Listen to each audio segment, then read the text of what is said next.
नमस्कार मेरे भाई। तो पी बाई क्यू सीरीज में, दरोगा के पी बाई क्यू सीरीज में आपके अगले एपिसोड में स्वागत है। चलिए, आज का पहला प्रश्न है, ईसा पूर्व छठी सदी में विश्व के प्रथम गणतंत्रात्मक व्यवस्था कहाँ थी? तो आपका वैशाली में था। वैशाली में था विश्व का प्रथम गणतंत्रात्मक व्यवस्था, अपना वैशाली में था, बिहार के वैशाली में। चीनी यात्री हेनसांग ने किस विश्वविद्यालय में अध्ययन किया था? तो नालंदा विश्वविद्यालय में। चीनी यात्री हेनसांग ने किस विश्वविद्यालय में अध्ययन किया था? नालंदा विश्वविद्यालय में। सत्ता हस्तांतरण के समय हैदराबाद, अवध, मैसूर और जूनागढ़ राज्यों में से एक में कांग्रेस दल का पूर्ण विकसित संगठन था। किसमें? तो मैसूर में। मैसूर में कांग्रेस दल का पूर्ण विकसित संगठन था। त्रावणकोर में कांग्रेस ने त्रावणकोर राज्य के जिस दीवान की स्वेच्छाचारी स्वीकार के विरुद्ध सविनय अवज्ञा आंदोलन प्रारंभ किया था, वे थे सीपी रामास्वामी अय्यर। अगला प्रश्न, स्वतंत्रता पूर्व बिहार में भूमिहार, राजपूत, कायस्थ और कुर्मी में से एक वर्चस्वशाली जाति नहीं थी। तो वर्चस्वशाली जाति उस समय कुर्मी एक कास्ट होता है, वो नहीं थे। चलिए, बिहार के सीएम भी अभी है, वो कास्ट के इसी जाति से हैं। अभी तो पूरा वर्चस्व है, 20 सालों से वर्चस्व है। बिहार में महात्मा गांधी के पूर्व सापेक्ष राष्ट्रीय सक्रियता की अनुपस्थिति इसके अभाव में देखी जा सकती है। तो किसके अभाव में? रचनात्मक क्षेत्रीय अभिजन के अभाव में। अगला प्रश्न, स्वतंत्रता पूर्व बिहार में बड़े जमींदारों की राजनीतिक शक्ति बचाने का माध्यम था। तो आर्थिक स्थिति को मजबूत रखने के लिए क्या था? राजनीतिक शक्ति बचाने का ही एक माध्यम था। सन 1930 में कांग्रेस का सविनय अवज्ञा आंदोलन इतना हुआ कि पटना, साहिबगंज, बढ़ई और मुजफ्फरपुर शहरों में से एक में अंग्रेजी राज्य कई महीनों तक गायब से हो गई थी। 1930 के सविनय अवज्ञा में। तो बढ़ी जो एक जगह है, वहाँ 1930 में सविनय अवज्ञा आंदोलन के टाइम में ऐसा लगा कि यहाँ कोई अंग्रेजी हुकूमत काम ही नहीं कर रहा है। अगला प्रश्न, बिहार प्रांतीय किसान सभा के गठन कब हुआ था? मार्च 1929 में। मार्च 1929 में। बताएंगे इस सभा के, किसान सभा के अध्यक्ष कौन थे?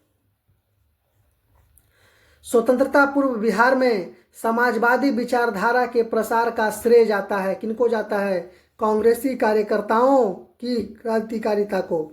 स्वतंत्रता पूर्व बिहार में समाजवादी विचारधारा के प्रसार का श्रेय जाता है कांग्रेसी कार्यकर्ताओं की क्रांतिकारिता को। अगला प्रश्न, ब्रिटिश राज्य में बिहार के कृषक वर्गों को किस श्रेणी में रखा जा सकता है?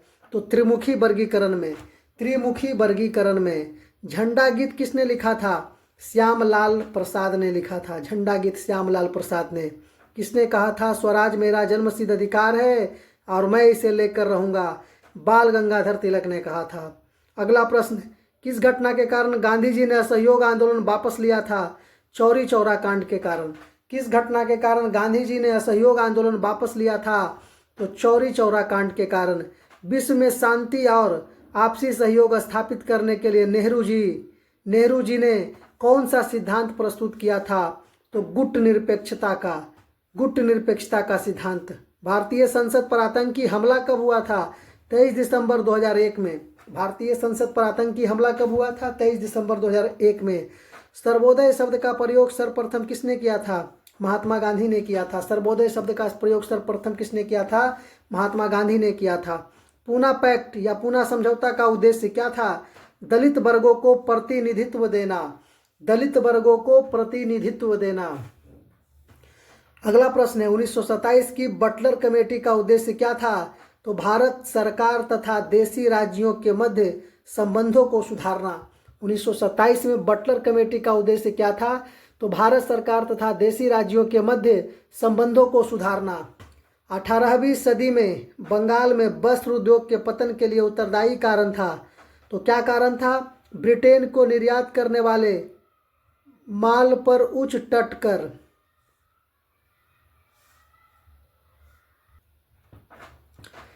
चलिए, अगला प्रश्न मेरे भाई, अंग्रेजों द्वारा भारतीयों को 1947 में सत्ता हस्तांतरित किए जाने के समय कांग्रेस के अध्यक्ष कौन थे? तो जेबी कृपलानी थे कांग्रेस के उस समय अध्यक्ष 1947 में। अगला प्रश्न, जिसके ग्रंथ में चंद्रगुप्त मौर्य का विशिष्ट रूप से वर्णन उपलब्ध है वह है विशाख दत्त के ग्रंथ में चंद्रगुप्त मौर्य का विशिष्ट रूप से वर्णन उपलब्ध है।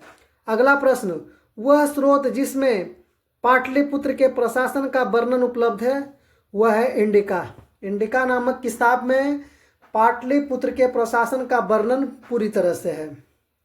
अगला प्रश्न, तृतीय बौद्ध संगति कहाँ आयोजित हुई थी? पाटलिपुत्र में। तृतीय बौद्ध संगति पाटलिपुत्र में आयोजित करी गई थी। किस शासक द्वारा सर्वप्रथम पाटलिपुत्र का राजधानी के रूप में चयन किया गया था? तो उदयन द्वारा पाटलिपुत्र को सर्वप्रथम राजधानी के रूप में चयन किया गया था। अगला प्रश्न, अशोक के शिलालेखों में प्रयुक्त भाषा कौन सी है या कौन सी थी? प्राकृत, अभी भी है प्राकृत। अशोक, चंद्रगुप्त, बिंदुसार और कुषाण में से किस मौर्य राजा ने दक्कन की विजय प्राप्त की थी? तो बिंदुसार। इन सभी राजा में से बिंदुसार एक ऐसे राजा थे जो दक्कन पर विजय प्राप्त किया था। अगला प्रश्न, बंगाल 1905 ईस्वी में विभाजित हुआ जिसके विरोध के फलस्वरूप यह दोबारा विभाजित हुआ था। कब? 1911 ईस्वी में इसे दोबारा विभाजित किया गया था। अगला प्रश्न, Lord Carmichael, sir Reginald Craddock, Lord Hardinge और विलियम बेंटिक में से एक ने युद्ध के समय भारत की रक्षा के कानून के प्रावधानों को, जिसे 1915 में पंजाब में गदर के विरुद्ध इस्तेमाल किया गया था, शांति के समय भी जारी रखना क्या है इसमें थोड़ा सा जारी रखना चाहा था। वो गवर्नर कौन था? तो लॉर्ड हार्डिंग था। वो गवर्नर कौन था? लॉर्ड हार्डिंग था। चलिए अगला प्रश्न, थोड़ा इसे जूम कर लेते हैं। अगला प्रश्न है, जालियांवाला बाग, अमृतसर के जालियांवाला बाग में भीड़ का दमन कब हुआ था? तो 13 अप्रैल 1919 को जालियांवाला बाग हत्याकांड हुआ था। सन 1932 में एक आदेश पारित करके अखिल भारतीय कांग्रेस समिति को गैर कानूनी करार दे दिया गया था। यह आदेश कौन था? तो गैर कानूनी संघ अध्यादेश। स्वाधीनता आंदोलन के दौरान महात्मा गांधी के करीबी अंग्रेज मित्र कौन थे? रेवरेंड चार्ली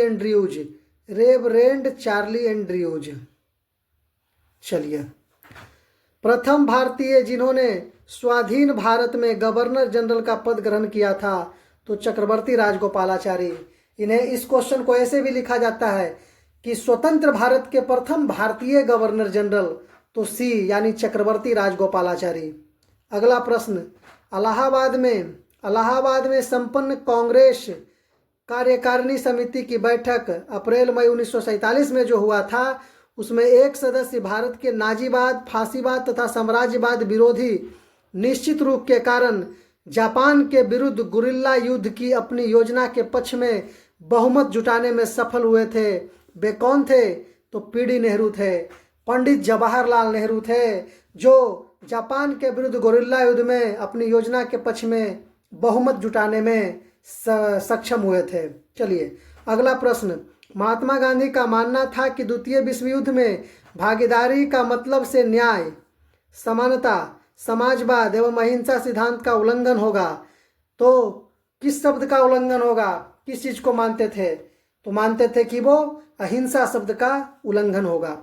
सन 1935 के विधेयक के तहत गठित संयुक्त संसदीय समिति के अध्यक्ष थे, जिसके परिणाम स्वरूप भारत सरकार कानून 1935 निर्मित हुआ। किसके समय में? तो लॉर्ड लिनलिथगो के समय में यूएनओ के चार्टर पर हस्ताक्षर हुए थे। सैन फ्रांसिस्को सम्मेलन में यूएनओ के चार्टर पर हस्ताक्षर हुए थे। वर्तमान में नाटो यानी उत्तरी अटलांटिक संधि संगठन के कितने सदस्य हैं? 28, लेकिन उस समय था, इसे फिर से देख लीजिएगा। सोवियत संघ का विघटन कब हुआ था? तो दिसंबर 1991 में। सोवियत संघ का विघटन कब हुआ था? दिसंबर 1991 में। संयुक्त राज्य अमेरिका के इतिहास में एकमात्र अनिर्वाचित राष्ट्रपति थे तो हेनरी फोर्ड। हेनरी फोर्ड जो अनिर्वाचित राष्ट्रपति थे। फोर्ड, अब हेनरी फोर्ड वो ऐसे फोर्ड कंपनी के भी मालिक हैं, तो सर हेनरी फोर्ड करके एक है, उन्हें देख लीजिएगा। अंतर्राष्ट्रीय न्यायालय के स्थायी मुख्यालय कहाँ है? दी हेग में। मेगास्थनीज ने भारतीय समाज को कितनी श्रेणियों में विभाजित किया था? तो 7 श्रेणियों में। 16 महाजनपदों की सूची उपलब्ध है अंगुत्तर निकाय में। अंगुत्तर निकाय में 16 महाजनपदों की सूची उपलब्ध है। अर्थशास्त्र के अनुसार, कौटिल्य के अर्थशास्त्र के अनुसार सीता भूमि का अभिप्राय क्या है? तो जनजातियों द्वारा जोती जाने वाली भूमि। जनजातियों द्वारा जोती जाने वाली भूमि। हड़प्पा में एक उन्नत जल प्रबंधन प्रणाली का पता चलता है धौलावीरा में। हड़प्पा में उन्नत जल प्रबंधन का प्रणाली का पता कहाँ चलता है? धौलावीरा में। जब उसने राजतत्व प्राप्त किया तो वह शरीयत के नियमों और आदेशों को पूर्णतया स्वतंत्र था। बरूनी ने यह कथन किस सुल्तान के लिए कहा था? अलाउद्दीन खिलजी के लिए कहा था। अगला प्रश्न, मुगल प्रशासन में मदद ए मास इंगित करता था तो विद्वानों को दी जाने वाली राजस्व मुक्त अनुदत्त भूमि। दास्तान ए अमीर हमजा का चित्रांकन किसके द्वारा किया गया था? तो अब्बू दुस्सम्मद के द्वारा। अब्बू दुस्सम्मद के द्वारा। सल्तनत काल में भू राजस्व की सर्वोच्च ग्रामीण अधिकारी कौन था? तो चौधरी। सल्तनत काल में भू राजस्व का सर्वोच्च ग्रामीण अधिकारी कौन था?